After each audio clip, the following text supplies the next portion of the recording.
Hello and welcome to another edition of Addition. I'm your host, Addy Snowden. I'm a big tech product manager, futurist, tech optimist, artist, and creator. And I'm here every week bringing you the news, the hot topics in tech, some career advice, and let you know what I'm geeked out about this week. So before I get into today's episode, go ahead and hit the like button if you're watching on YouTube, subscribe if you're not already subscribed. You can follow me on Instagram and TikTok. Shout out to TikTok because I'm live streaming this right now. Hi, TikTok. At Addition with Addy. You can also follow me on Twitter at AdditionPod or at Addy Adawusi. And you can also email me at additionpod@gmail.com. If you would like to sponsor this podcast, you can do so by emailing me at that email address. And if you want to get all the Addition updates directly into your email inbox, you can go ahead and subscribe to the Substack, which is additionpod.substack.com. All right, let's get into today's episode. So the hot topics in tech. Right now, we're going to talk about Perplexity.ai. So if you want to learn more about this product, this tool, it's Perplexity, like the word, dot, and then AI. So this is kind of a sad story for me because literally just last Wednesday, I was just raving about how much I liked the UI or user interface of Perplexity. I thought it was really intuitive as an AI tool, as an AI chatbot. And I also got really good results from them. The last thing I searched I search a lot of things on Perplexity. I mainly use Gemini and Perplexity right now. I used to use Copilot, replace Copilot with Perplexity, and have been loving the combination of Gemini, which is Google's AI product, with Perplexity. So come to find out, AWS is actually investigating Perplexity for violating its data scraping practices. So for fun, I went ahead and asked Perplexity, what's going on with Perplexity? Why is Amazon investigating you? And this is what Perplexity, the AI chatbot, said. Okay, here are the key points. Amazon's cloud division, AWS, is conducting an investigation into Perplexity AI's data scraping practices. The investigation was prompted by reports from Wired and other outlets suggesting that Perplexity AI might be scraping content from websites that explicitly prohibit such practices. AWS, which is Amazon Web Services, requires its customers to adhere to the Robots.txt standard when crawling websites. This standard is used by websites to indicate which parts of their site should not be accessed by automated crawlers. Perplexity AI is alleged to have used an unmarked IP address to bypass restrictions on major news sites. Perplexity AI's CEO, Aravind Srinivas, has stated that their operations comply with AWS terms of service and that they respect Robots.txt files. The investigation is ongoing, and AWS has emphasized that its terms of service prohibit customers from using their services for any illegal or abusive activities. It is important to note that this is an investigation at this stage, not a lawsuit. Amazon is reviewing the claims to determine if there have been any violation of their terms of service by Perplexity AI. So that is what Perplexity told me about its own investigation. Because I had done research already, this was actually an incredibly thorough overview, and it also provided all the reference links to the Wired article. There's an ABC News article. So they have all of the links, and that's something that I really like about the platform and the tool. But yeah, this was kind of devastating to me because I'm like, oh, their AI is good because they potentially, allegedly, are violating Robots.txt file standards. So if you don't know what Robots.txt is, every website has basically this sheet. I forget whether it's in HTML or XML, whichever, some kind of basic code type platform, where they write up whether they want their website or web page to show up on Google, to show up on AI. They expanded it recently to, you can indicate whether you want your website to, be scraped by an AI tool. And, this isn't necessarily good or bad thing. It's just maybe you just don't want to include it in the, historical record, whatever. But So AWS is investigating whether Perplexity is breaking this or not. So Perplexity, or they're basically accusing it of scraping Condé Nast, which is a huge magazine and media conglomerate. So things that would be like paywalled, that you'd have to pay to read the article or subscribe to read the article.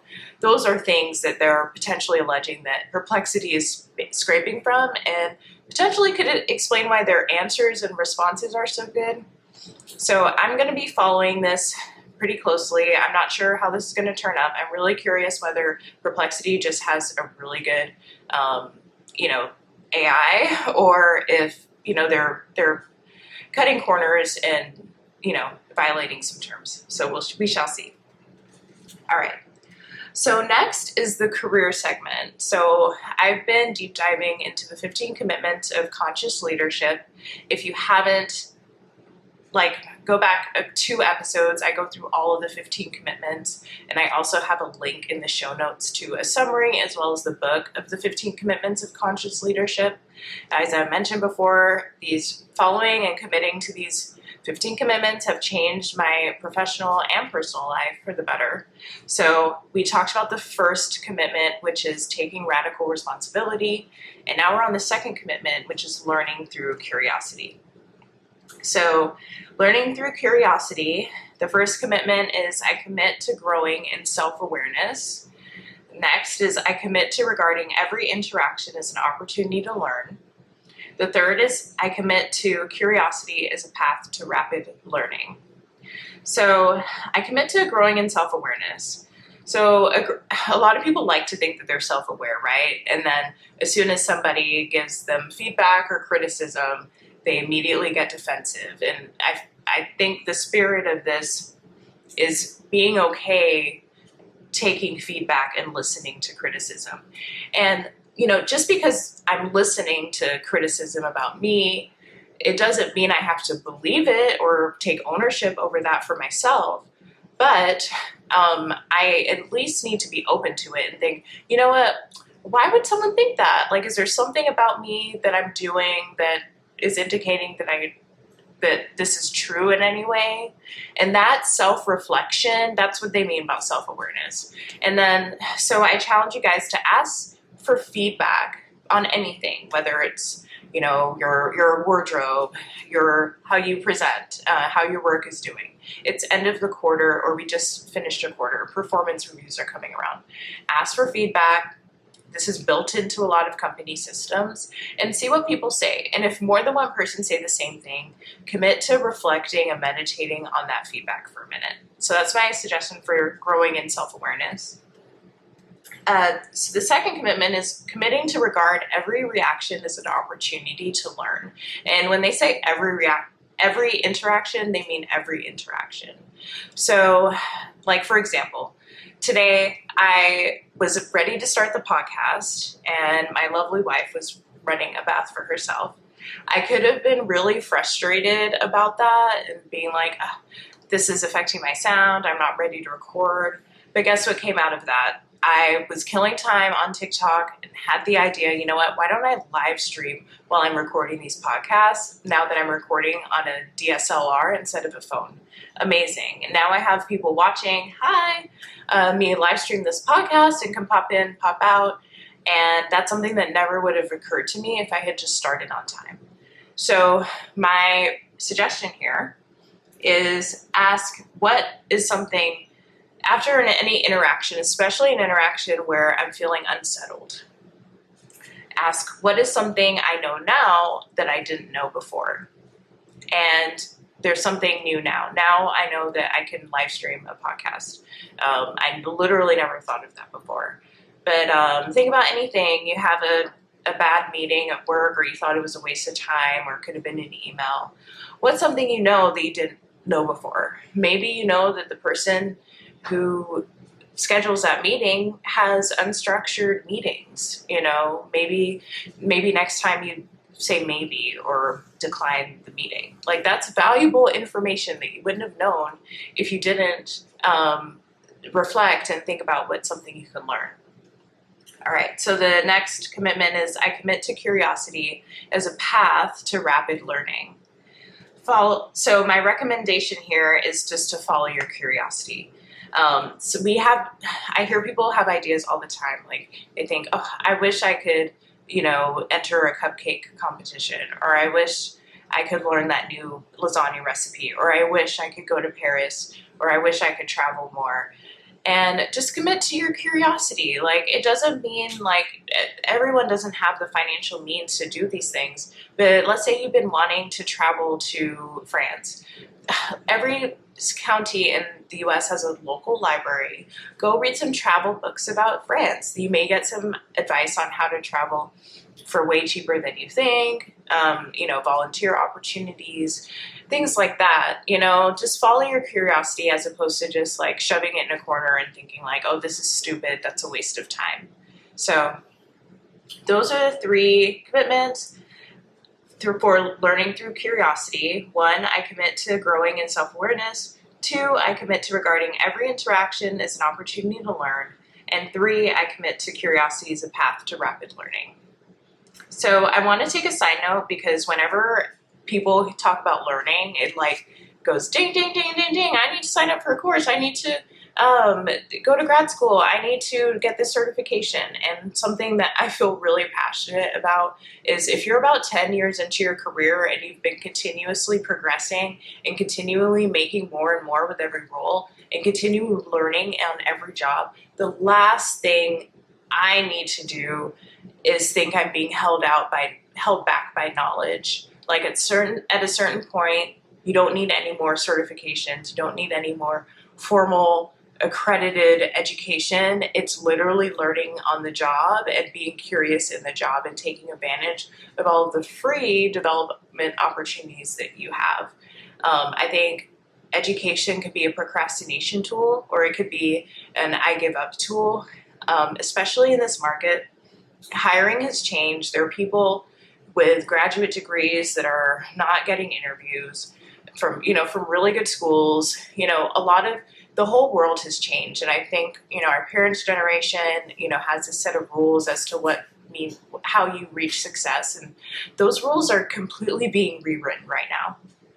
So it's all about who you know, and something that people have been telling me, and I've been making TikToks about why we should just double down on our gifts. Like people have been telling me about doing a personal branding masterclass, because for me, that is the key that's the barrier between anything that we are hoping to achieve from our career. At a certain point, I'm talking about people who are like 7 to 10 years in their career, haven't gotten to manager yet. My number 1 tip is always like, what is going on with your personal brand? It's never going back to school, because getting a grad degree is a line on your resume and it's pretty much towards the bottom. It's all about the work experience. So it's all about just being someone that people even want to invite to the interview.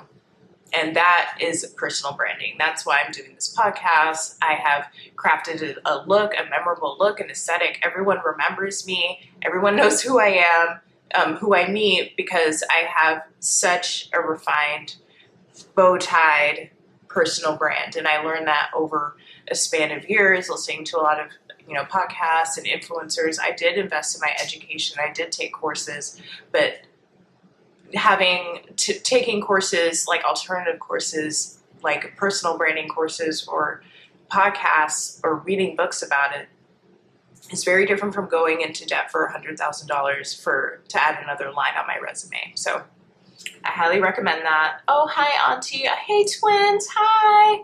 Can't wait to hang out with you this Six Flags weekend. We're super excited. So I told you I'm live streaming, and I love our nephews. They're our biggest fans, and I appreciate them so much.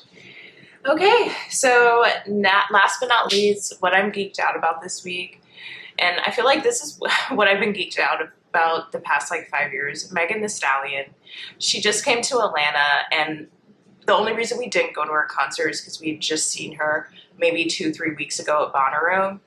When that woman is such an inspirational story. She has no parents or grandparents. Her mother was her manager, and her mother died pretty much towards the beginning of her career. She had a very public altercation with Tory Lanez that resulted in a lawsuit over him shooting her in the foot, and people, really big famous celebrities, speaking against her and saying that her foot was not shot by this guy. I mean, there's a whole series, a docu-series, I believe on either, I think it's on Max, where you can watch the back and forth on that documentary. But anyway, this woman has gone through so much, and she just continues to win and continues to come back on top and not let anyone get her down. Like, she is literally that girl, still is that girl. And she's just incredibly inspiring to me this week. She released one of her new singles, which she collabed with, I believe, a K-pop artist. And if you're following me on TikTok or Instagram, you saw that I did a dance to it with my Birkin. Thought that would make me stand out because I'm not that good of a dancer. But anyway, just giving Megan her flowers. I wish her all the success and prosperity. So, all right, well, thanks for listening to today's episodes, and thanks for tuning in on the live stream. And I will see you guys next week. Have a happy 4th of July. Take care.